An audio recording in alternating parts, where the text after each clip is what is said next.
Hello બાળકો, hello alkane અને hello એરિનમાં last વિડીયોની અંદર આપણે SN1 અને SN2 ની કમ્પેરિઝન કરી હતી અને બીજા કેટલાક ઉદાહરણ જોયા હતા. આ વિડીયોની અંદર વળી પાછા ટેક્સ્ટ બુકમાં આપણે આગળ વધશું. SN2 અને SN1 પ્રક્રિયાનું વર્ણન પૂરું થાય પછી આપણી NCERTની ટેક્સ્ટ બુકમાં બે કોયડાઓ આપેલા છે, કોયડો 10.6 અને 10.7. આપણે આ બેને અત્યારે હવે સોલ્વ કરશું. સારું, તો તમારું સ્વાગત છે આપણી ચેનલમાં. ચેનલનું નામ છે વિભાગ જાની. હજી સુધી સબસ્ક્રાઇબ ન કરી હોય તો પ્લીઝ સબસ્ક્રાઇબ કરી બેલ આઇકન દબાવો. સારું, તો કોયડો 10.6 તમારી ટેક્સ્ટ બુક, નોટ, પેન તમારી સાથે રાખો અને જરૂર ન હતું આપણે લખશું પણ ખરા. તો ક્વેશ્ચનમાં આવી રીતના આપેલું છે કે નીચે દર્શાવેલી હેલોજન સંયોજનોની જોડીમાં ક્યુ સંયોજન SN2 પ્રક્રિયા ઝડપથી આપશે. જોડીમાંથી ક્યુ SN2 ઝડપથી આપશે એવું કીધું છે. પહેલી જોડી આવી કીધી છે, સાયક્લોહેક્સેન છે, એના ભેગું CH2 છે અને Cl છે, અને એની સાથે જોડીમાં બીજું છે સાયક્લોહેક્સેન અને એની સાથે Cl સીધે સીધું જોડેલું છે. ચાલો, આ જોડીમાંથી કોણ વહેલી SN2 પ્રક્રિયા આપશે? તો કન્સેપ્ટ તમને બરાબર યાદ છે. પ્રાથમિક હેલો આલ્કેન હોય તો SN2 પ્રક્રિયા સરળતાથી આપે, દ્વિતીયક અને તૃતીયકમાં પ્રમાણમાં ધીમી હોય. તો પહેલા એ નજર કરો કે અહીંયા હેલોજન વાળો કાર્બન બીજા કેટલા કાર્બન સાથે જોડાયેલો? તો કે એક જ. એનો અર્થ એવો થયો કે આ પ્રાથમિક હેલો આલ્કેન છે. અહીંયા જુઓ તો હેલોજન વાળો કાર્બન બીજા કેટલા કાર્બન આરે જોડાયેલો? તો કે 2. તો આ દ્વિતીયક હેલો આલ્કેન કહેવાશે. તો નિયમ પ્રમાણે દ્વિતીયક હેલો આલ્કેન કરતા પ્રાથમિક હેલો આલ્કેન જ વધુ સરળતાથી SN1 પ્રક્રિયા આપશે. એટલે આ સંયોજન વધુ સરળ, SN1 નહીં SN2, આ સંયોજન વધુ સરળતાથી SN2 પ્રક્રિયા આપશે. આ પ્રમાણમાં ધીમી આપશે. શું કામે? તો કે દ્વિતીયક છે. ચાલો, બીજી જોડી આપેલી છે એ જોઈએ. બીજી જોડીમાં એવું લખેલું છે 1, 2, 3, 4, 5 અને પછી અહીંયા આયોડિન. 1, 2, 3 ને 4 કાર્બન ભેગો આયોડિન, આયોડો બ્યુટેન છે. અને બીજું સંયોજન ત્યાં લખીને આપેલું છે 1, 2, 3, 4 અને અહીંયા ક્લોરો, આયોડો ક્લોરોબ્યુટેન અને આયોડોબ્યુટેન 2 છે. ચાલો, આમાં તો બેમાં કાર્બન સરખા છે, બે પ્રાથમિક જ છે. આ એ પ્રાથમિક હેલો આલ્કેન, આ એ પ્રાથમિક હેલો આલ્કેન. તો આમાંથી કોણ સરળતાથી પ્રક્રિયા કરશે? તો યાદ કરો, ગયો લેક્ચર આપણે જેમાં કમ્પેરિઝન કરી હતી એમાં લખેલું હતું કે આયોડોની પ્રક્રિયા ઝડપી હોય. શું કામે? તો કે આયોડીન સારામાં સારો લિવિંગ ગ્રુપ છે, બહુ ઝડપથી દૂર થઈ શકે કાર્બનમાંથી. અને અમથાઈ સંયોજકતા બંધન વાતને, કેમિકલ બોન્ડિંગ અને મોલેક્યુલર સ્ટ્રક્ચરને ધ્યાનમાં લ્યો તો કાર્બનની 2p અને આયોડીનની 5p કક્ષક વચ્ચે આ બંધ છે. કક્ષકોની ઉર્જાનો તફાવત જાજો, બંધ નબળો. અહીંયા 2p અને 3p વચ્ચેનો બંધ છે, ઉર્જાનો તફાવત ઓછો તો બંધ મજબૂત. તો ક્લોરીનને દૂર કરવો અઘરો, આયોડીન સરળતાથી દૂર થાય. એટલે અહીંયા પણ SN2 પ્રક્રિયા આયોડો આલ્કેનની ઝડપી થશે ક્લોરો આલ્કેન કરતા.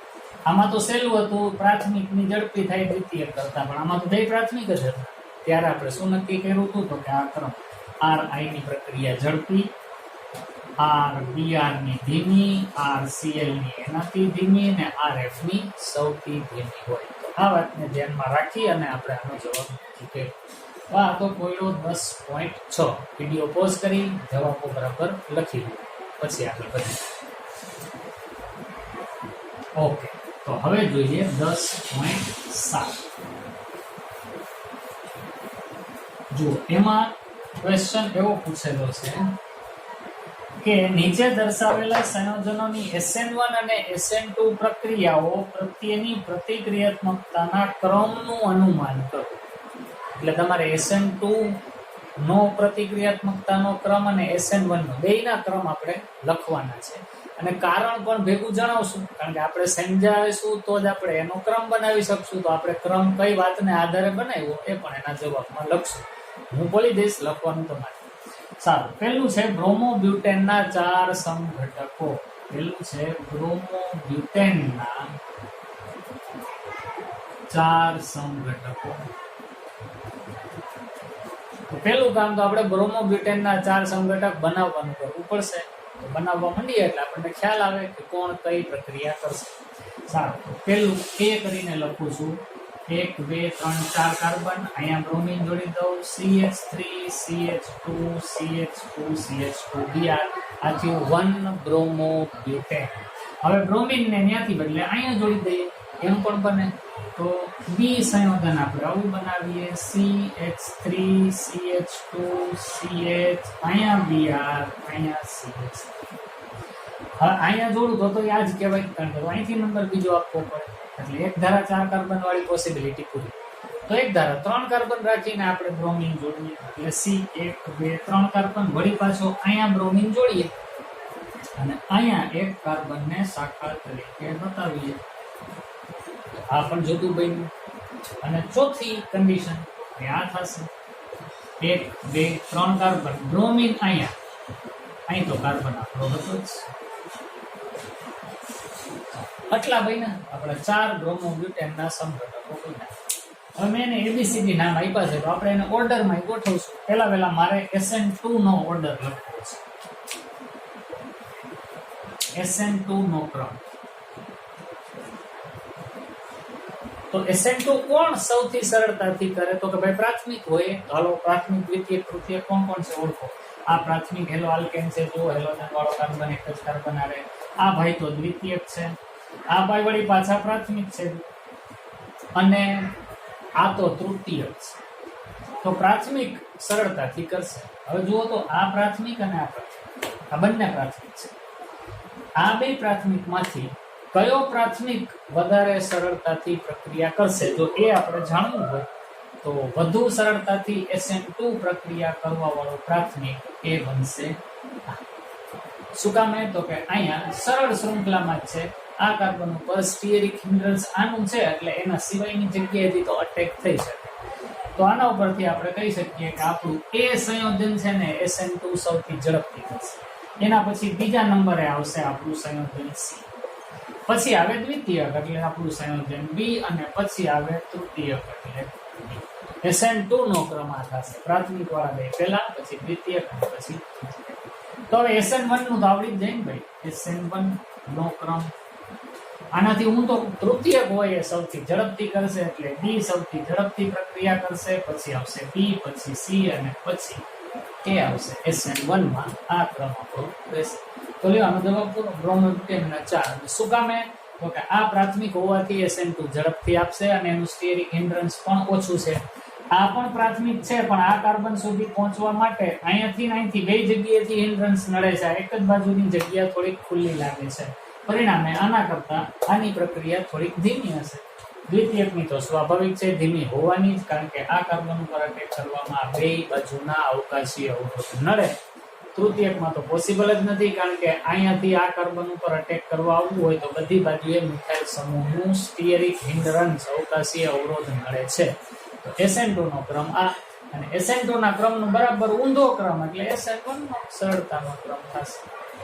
તૃતીયક ઝડપથી કરે, દ્વિતીયક ધીમું, પ્રાથમિક સૌથી ધીમું. લ્યો 10.7 ના પહેલાનો આપણે આન્સર અહીંયા આપી દીધો, અને મેં સમજૂતી પણ તમને આપી, એ પણ તમારે બાજુમાં લખવી જોઈએ. તો આને પણ પોઝ કરી અને લખી લ્યો, પછી આપણે જઈએ. ચાલો ચેકું છું.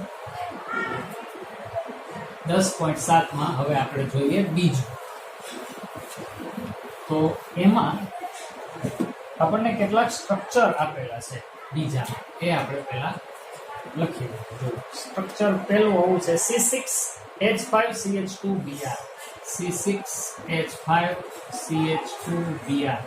બીજું સ્ટ્રક્ચર કીધું છે C6H5, પછી કીધું છે CH, વળી પાછું કાઉન્સમાં C6H5 અને અહીંયા Br એવું લખેલું છે.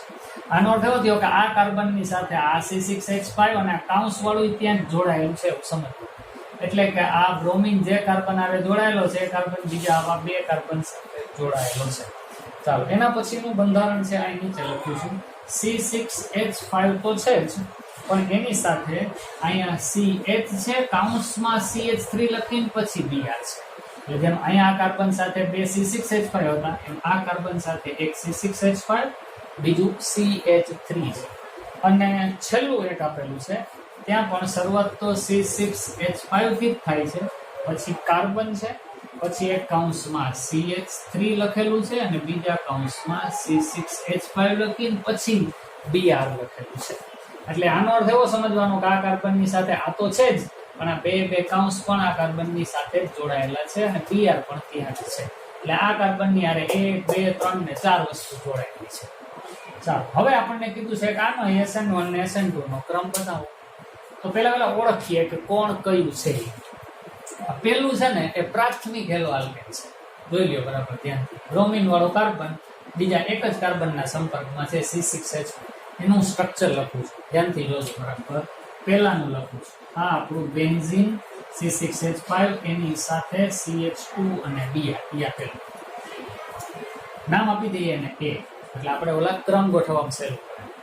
ચાલો હવે બીજું છે P, એનું સ્ટ્રક્ચર લખવું. એમાં કાર્બન ભેગા 2 C6H5 છે, એટલે મારે આમ લખવું પડશે, આ કાર્બન એની હારે આ બે બાજુએ આપણા બેન્ઝીન રિંગ જોડાયેલા છે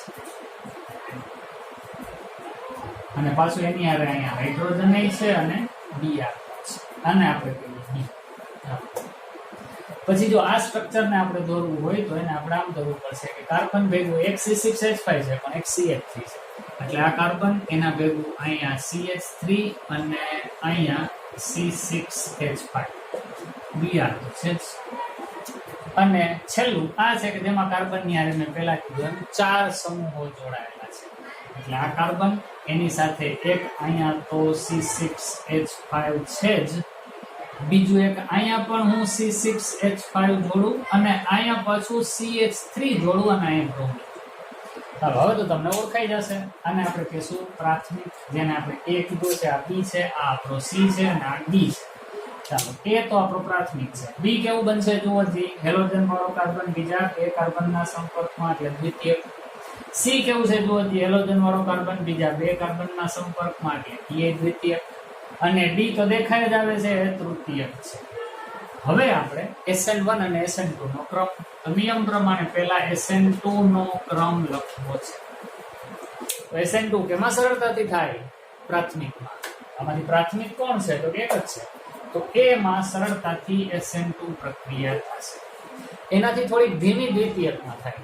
હવે જુઓ તો આ બે દ્વિતીયક છે, આ બે માંથી જેમાં સ્ટીયરિક હિન્ડ્રન્સ ઓછું નડશે ને એમાં કમ્પેરેટિવલી ઝડપથી થશે અને સ્ટીયરિક હિન્ડ્રન્સ જાજુ હશે એમાં ધીમી થશે.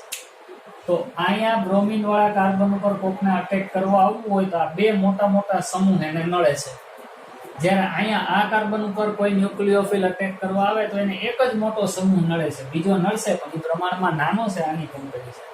તો તમે જ કહી શકો ને કે B અને C માંથી ઇઝીલી ન્યુક્લિયોફિલ કોના ઉપર અટેક પોસિબલ બનશે? આ કાર્બન.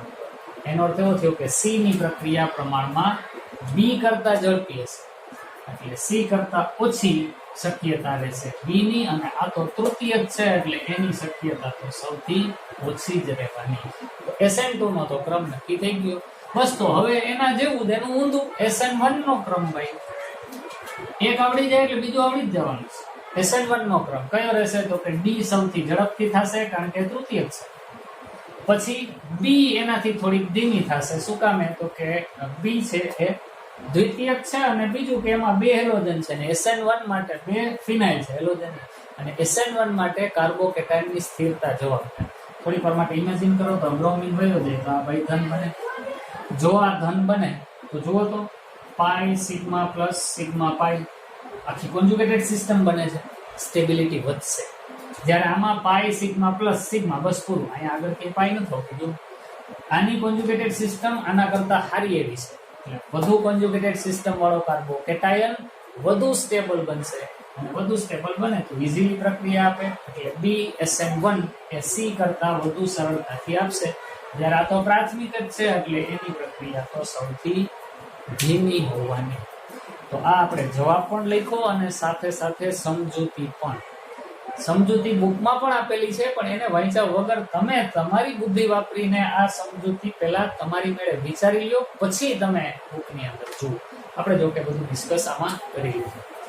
આ વિડીયો નાનકડો જ, અને આની અંદર ખાલી આ બે જ ક્વેશ્ચન, ટેક્સ્ટ બુકના ઉદાહરણ 10.6 અને 10.7.